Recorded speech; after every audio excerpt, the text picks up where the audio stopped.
Hey y'all, Brianna here, and I decided to take you all along with me as I become funded. I'm using Top Tier Trader.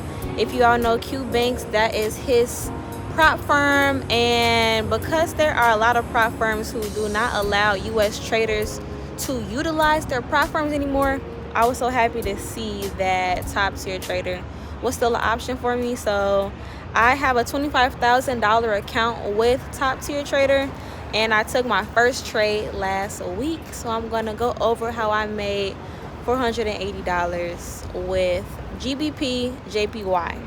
Let's get into it. What if you spend every waking moment of your life making Quick fearless side note, decisions? I love being in Chicago, being from Chicago, because I have this wonderful view as I get to these charts. So we're going to tap in. This is the trade I took, and I'm going to emphasize exactly what made me take it and how I got the 480 to begin with. Let's get started. An overview, I saw a head and shoulders right here, which just means for new traders, the head is, dang, this is kind of, I never did this before. I got to get used to explaining. This is kind of cool. Okay, let me lock in. So leading up to last week, it was GBP JPY was in a continuous uptrend, and I profited off of these, like those previous weeks. I just delete those trades because I like to keep my charts clean.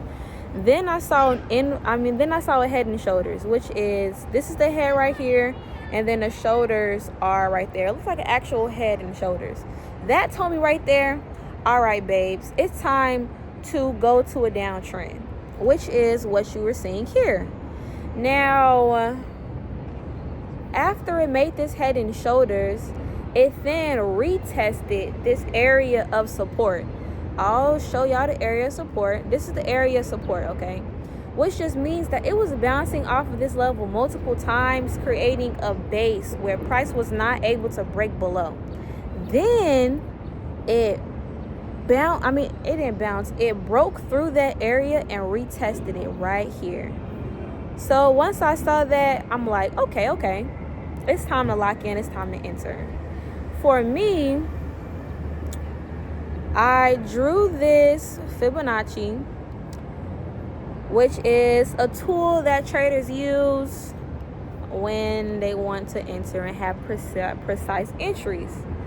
I used the Fibonacci, and on the 1 hour, which is a time frame that I usually use to confirm before I enter, there was a bearish engulfing. I know these terms are like probably new to people who don't trade for it, but for y'all that do, y'all see this bearish engulfing, which just means that this second candle took out the first candle, which means it's about to continue downward in that direction. So once I saw that, I went on the 10 minute time. Dang, stay on page. I went on the 10-minute time frame and I entered. So one thing about me is I am very, very big on tracking my progress as a trader. So for the last couple of weeks, I made this very detailed spreadsheet. I'm sorry about all this noise in the background, but I made this very detailed spreadsheet that allowed me to really track the pips that the type of entries I'm making, and then exactly what I'm making profit on. Dang, this is Chicago for y'all.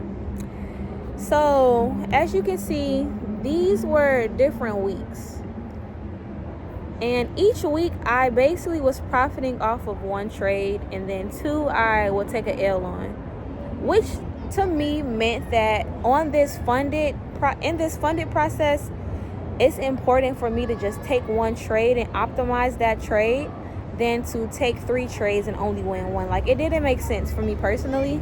So that is what I did with this last position. Once I secured that profit, that 480, I did not take any other trades for the week. and I instead looked at what I could have done better.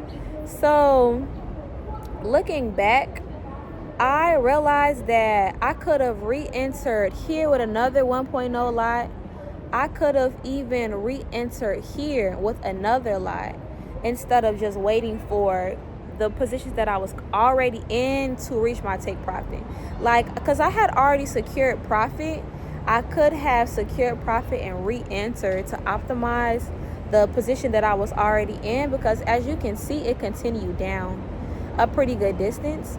And then even with the Fibonacci, when I looked at it even more, I could have did a take profit to the actual 0.618 level instead of just stopping. Or no. See, like the Fibonacci, just, I could have did this better. Even here, I could have made this to take profit at this 201 level instead of just stopping at the at the 27 extension. So that is what I'm doing. So this upcoming week, I'm just focusing on optimizing the one entry and perfecting my sniper entries within that. So this is technically my swing trade, I guess you can say, because this was 128 pips. And then I had pretty good breathing room for my stop loss. It's just so much noise happening around here. Dang.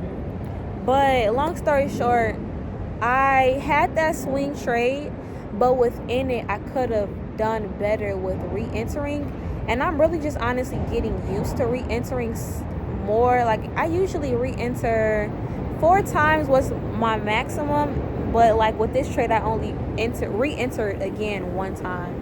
And again, this was my first trade on my funded account. So I'm still just getting used to it. But just moving forward, I'm going to make sure with that one trade, I'm really optimizing what I'm doing, just so I can reach my goal. So my first goal right now is to reach 2,500 in profit.